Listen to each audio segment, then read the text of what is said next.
This episode's presentation from Matthyw Memories, 20 True Short Stories of the Unexplained. For over 30 years, I have held within my memory the origins of these 20 short stories. All are true experiences from my life or first-hand stories from memories of a few people I have known my entire life. Each story delivers a unique message hidden within the coincidences and synchronicities. The irony and even dreams, they reveal the beauty of our inevitable spiritual maturity, contained here in every moment, stage and age of life as we know it. The future is now. I feel that these memories are important.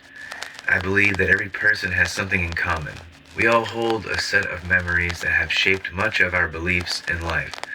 Those beliefs play a great role in our future decision making. All memories create emotional attachments, for better or worse. Some people will never believe in the miraculous. They are resistant to the pattern of coincidences and synchronicities. Perhaps it is the notorious fear that has its hold on so many. These stories are testament to the possibility that I see in all things. The faith we need to create better memories for ourselves and the miraculous effect that all things happen for a reason and that together we can create a better future. If we truly want to find the answers, we first have to confront the questions. There is a world around us which we do not know and cannot see. It is. Once you know what to look for, you will begin to see the clues everywhere. And every moment is a chance to awake and see the truth. Trust yourself and your feelings, and soon enough you too will confront the unsolved, the unknown in the strange moments of our lives. Soon you too will see it with your own eyes. You will believe it with all your heart. Now come with me.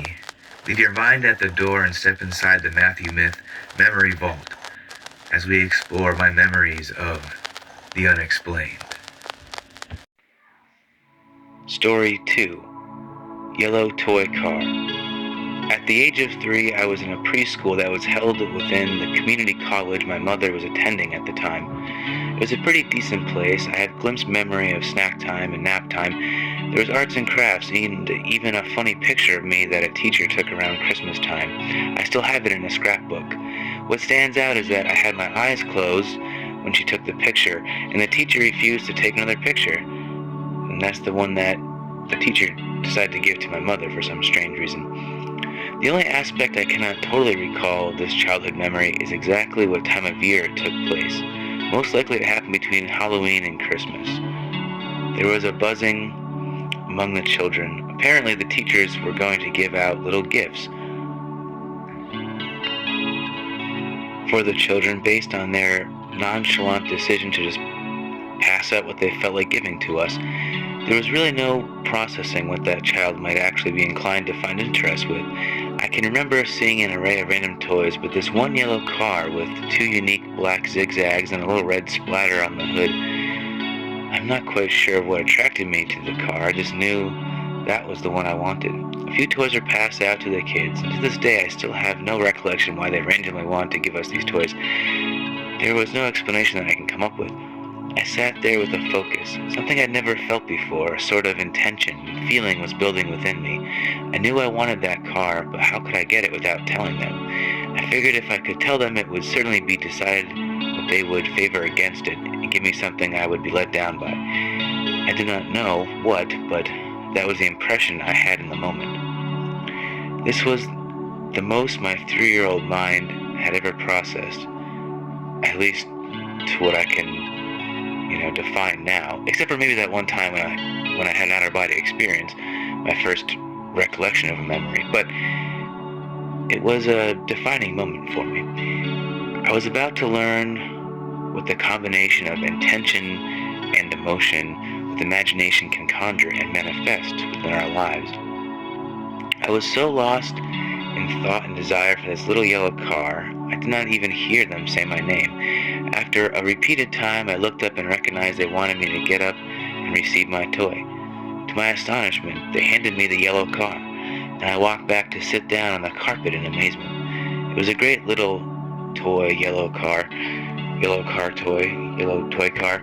The bottom had a crescent-shaped hole where there was a series of images, and when you spun the wheels, the picture moved. It seemed as though a viewfinder piece was missing because the pictures were very unintelligible, and it looked like it was a few scenes of a guy with blonde hair inside the yellow car. I could not understand that part of it, but I was so dumbfounded that my persistence in my mind to be randomly picked to receive what I wanted was a possibility.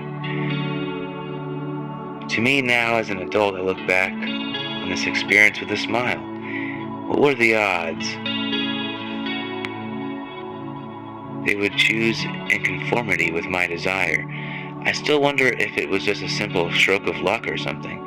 I would like to believe that was my first lesson in life, the moment I was able to use my creative imagination to receive that which I desired.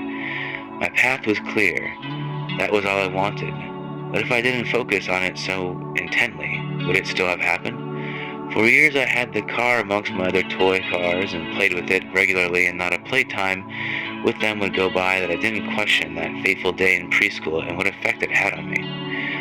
Of course, for this story I wanted to take a picture and share it with the reader, but when I had recently dug out all my old cars that were stuffed for years in the back of my father's garage crawl space, it was missing. For now, at least, my 5 and 3-year-old sons, as of December 2018, now giving this reading in 2024, they are 10 and 8 years old, I can build their carpet roadways and plastic garages just as I had. Maybe someday the old car will turn up, and I will once again reflect on the simple pleasure of creative manifestation. Story 3. Being Haven. Sometime around the beginning of kindergarten, I was 5 years old, according to my mother. There was a very brief but insightful incident that occurred one late afternoon. My mother was great at explaining what was socially right and wrong. If I misbehaved in public, she would not allow it, and I quickly learned it was better to listen and learn and think before I acted. I had my moments, but I was a disciplined child around her, at least. I always had my fair share of teachers sending the typical dreaded note home that required her signature, making her aware of my outbursts and occasional zealous attitude. I can even recall an episode a few years later in first grade when I forged a note with her name on it. The teacher was more concerned than my mother, who could not help but laugh at the situation. You see, I had speaking and reading difficulty from early on, and yet with writing I was very good at putting words together myself. So to her, this was progress, albeit in a strange way. To my surprise, my mother found it impressive that I could spell her name correctly. I have clear impressions in my childhood of her expressing to many people that her name was Kelly with an E at the end. Kelley. I was even able to spell her maiden name accurately. Now I knew I cannot be sure. Like I said, I was getting better with paying attention to details and memorizing certain useful facts, such as having to forge a signature, of course. Now getting back to the lesson of her fondness and understanding of me, I found there's nothing better than to have your parent understand how you think and react in the world, something children teachers cannot always grasp, possibly some lacking the empathy to translate the child's emotions and thought process. And I guess this could be understandable. Now, being a parent myself, I feel the inverse effect of getting to know my children in all their multifaceted ways. I enjoy it very much. So here we were. It was a rainy afternoon, and my mother went to pick me up from kindergarten. I was in a particularly good mood.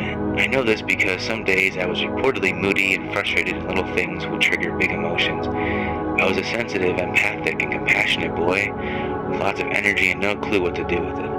Apparently, when my little 5-year-old self climbed into my mother's big and noisy beige Pinto, she asked, "Matthyw, how did you do today? Were you behaving?" My reply was an honest and child's precious perspective to that question. "Yes, Mom, I was being Haven," with a big smile ear to ear. Years later, in my 20s, she told me this whole story for the first time. It was one of the few things I don't totally remember. Luckily, she kept and cherished that memory, and now I think on that incident. The concept of inadvertently mixing those two separate thoughts into harmony with each other intrigues me now as a writer. How amazing is that? I was able to instinctively do what a talented and experienced wordsmith would rarely bring together. To 5-year-old Matthyw, it was a simple interpretation of words in an unwitting, creative fashion. To her, it was the adorable response her son gave that she would always look back on with joy. To hear that I did this and was not even aware of it to this day blows my mind. Now, that to me was pure genius. It had nothing to do with knowledge, but interpreting the truth and being genuine to the moment with lightning quick speed. Mercurial, you might say. Behaving and being haven are somehow interconnected through the capacity of maturity. To behave is the child's self, the unaware truth and realities children are yet to see. They only feel and try to analyze based on limited information, whereas being haven is something that we all seek as we grow into adults. It becomes less about dwelling on your conduct and more involving your views and beliefs of yourself.